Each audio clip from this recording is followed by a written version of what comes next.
Olá, boa noite. O Senado agora está no ar.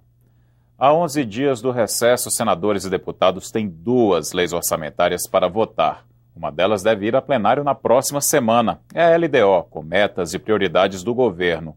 A outra é o orçamento da União para o ano que vem. Para esse projeto, a data ainda é incerta e há quem fale em convocar os parlamentares durante o recesso. Comissão Mista de Orçamento, quarta-feira. Mais uma noite longa para deputados e senadores que estão com o prazo apertado para concluir a votação das leis orçamentárias de 2015. Apertado, mas com muita vontade de resolver. Nós vamos conseguir aprovar a LDO dentro do prazo. A LDO deveria ter sido aprovada ainda no primeiro semestre para nortear a elaboração do orçamento. A previsão do relator é de que ela esteja na pauta do plenário do Congresso na semana que vem. Previsão plenária na próxima semana, na quarta-feira, será uma quarta-feira de vitória para o Brasil. Na mesma sessão, os deputados e senadores aprovaram também o relatório preliminar da lei orçamentária. Mais um avanço no calendário de votações, mas o tempo continua curto. Os parlamentares, as bancadas e as comissões permanentes da Câmara e do Senado devem apresentar as emendas até a próxima terça-feira, dia 16. Nos 2 dias seguintes, os relatores setoriais vão definir os pareceres que devem ser entregues até 22 de dezembro, último dia dos trabalhos legislativos do ano. Por isso, o relator geral afirmou que vai sugerir ao presidente Renan Calheiros uma autoconvocação do Congresso a partir de 23 de dezembro a 31 de janeiro. Mais de 200 parlamentares deixam de ter mandato a partir de 31 de janeiro e, portanto, seria importante, e é importante, inclusive em respeito a esses parlamentares, que a gente possa votar o orçamento até janeiro. Tudo é possível, né? Se nós não conseguirmos até o dia 22 votar, nós temos que fazer uma autoconvocação. Mas nós vamos trabalhar para que não precise. Por enquanto, o presidente do Congresso descarta a ideia. Eu não vejo necessidade de autoconvocação. Eu acho sim que nós estamos evoluindo para fazermos um acordo em torno da aprovação do orçamento de 2015. A lei de meios é talvez a principal do parlamento, mas do ponto de vista do governo não. Talvez o governo até prefira começar o ano sem orçamento. Porque nós vamos ter um ano provavelmente difícil de ajuste fiscal e talvez não ter orçamento ajude. É por isso que nós devemos fazer um esforço para aprová-lo. Há pouco foi confirmada a convocação de senadores e deputados para votar a LDO um dia antes do previsto pelo relator Vital do Rego. Será na terça-feira, às 7 da noite. A Comissão de Relações Exteriores debateu hoje a imigração para o Brasil. Também analisou um projeto sobre os critérios para definir paraísos fiscais, países que funcionam como refúgio para capitais estrangeiros.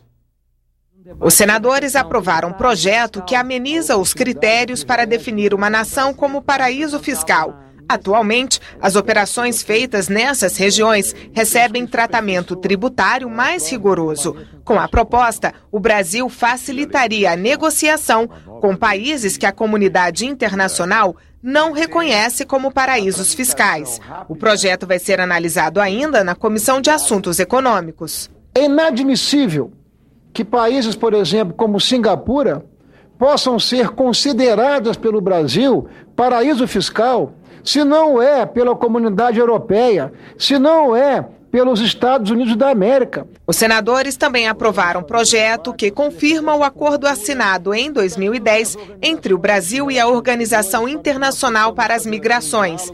Minutos depois, durante a audiência pública, conheceram dados sobre o aumento de imigrantes econômicos e de solicitações de refúgio no Brasil. Segundo o representante do Ministério da Justiça, isso não é um problema. Menos de 1% da população é de estrangeiros.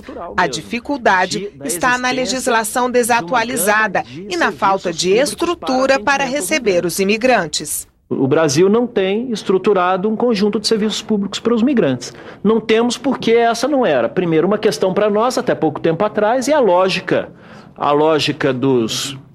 a lógica do estatuto e da norma atual é uma lógica restritiva de entrada. O Ministério da Justiça atua em duas frentes. Formou uma comissão de especialistas para atualizar a lei de imigração e defende a aprovação de proposta do senador Aloísio Nunes, que trata do assunto. Na ausência de ação governamental, são as organizações da sociedade civil que têm ajudado os estrangeiros e elas também apoiam a modernização legal. Toda a comunidade imigrante no Brasil reivindica que o Estado brasileiro ratifique a Convenção Internacional da ONU sobre a proteção dos direitos de todos os trabalhadores migrantes e dos membros de suas famílias, o reconhecimento dos direitos fundamentais e políticos, direito ao voto e ser votado e a reforma urgente na política migratória no Brasil.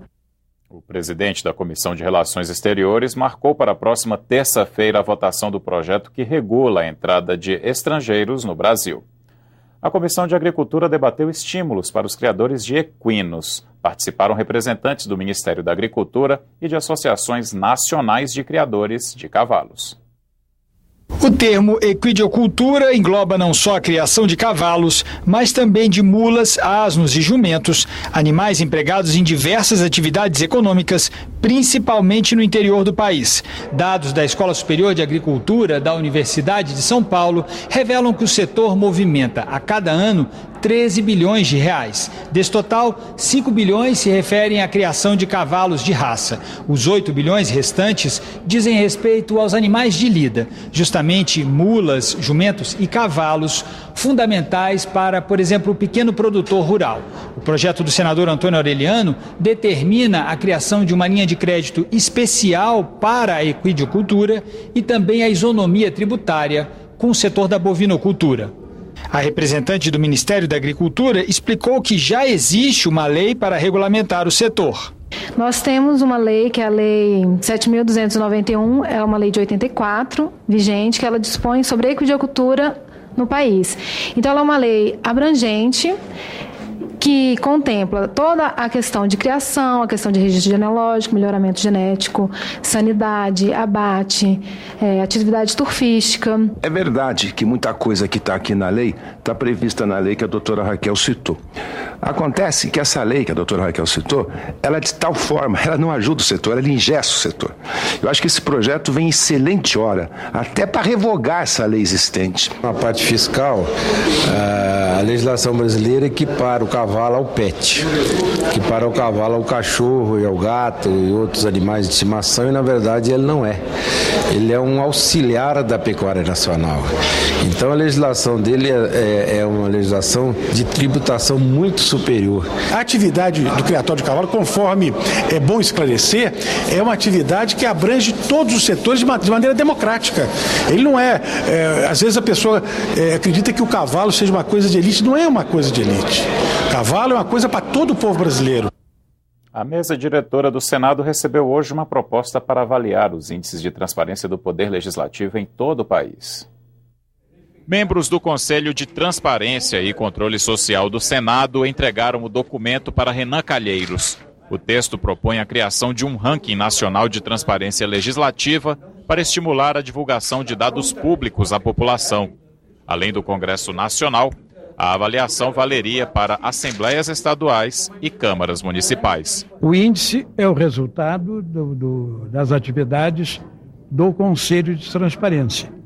Quer dizer, dar um índice, uma uniformização, uma forma mais objetiva para que todo o legislativo interaja com a comunidade, com a cidadania. O trabalho da comissão de criar um índice para que, aplicado aqui no Senado, possa ser replicado também nas casas legislativas, eu acho que atende os interesses do cidadão, né? De ética na política, de transparência, e o Senado quer ser essa referência.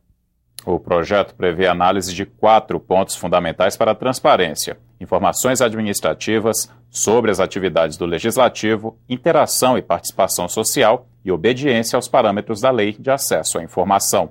O Conselho de Transparência foi instalado por Renan Calheiros no ano passado. Ele é composto por representantes do Senado e da sociedade civil com mandato de 2 anos e sem remuneração.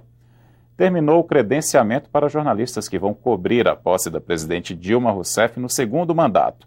Faltam 20 dias para o evento que tem no Congresso o seu palco principal.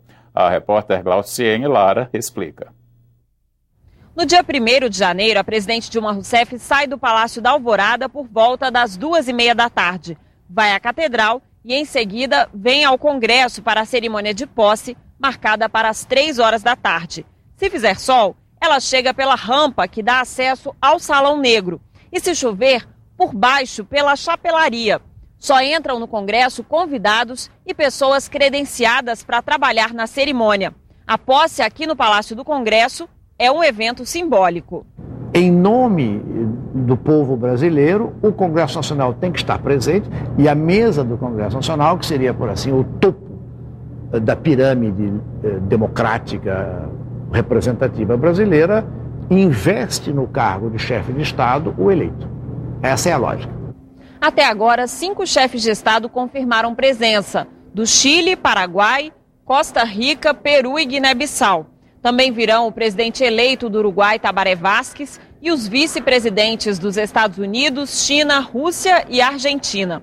Ao todo, 135 delegações estrangeiras participam do evento, todas elas com representação diplomática em Brasília. O prazo para o credenciamento da imprensa terminou nesta quarta-feira. 450 jornalistas, fotógrafos e cinegrafistas se inscreveram para cobrir a posse presidencial. Aqui na TV Senado você vai acompanhar a cobertura completa da posse a partir das 2 da tarde do dia 1º de janeiro. Nós vamos mostrar ao vivo todo o trajeto, a cerimônia no Congresso e no Palácio do Planalto, além de reportagens e entrevistas sobre as expectativas para o segundo governo da presidente Dilma Rousseff. Você terá outras notícias a qualquer momento ou na página da TV Senado no YouTube.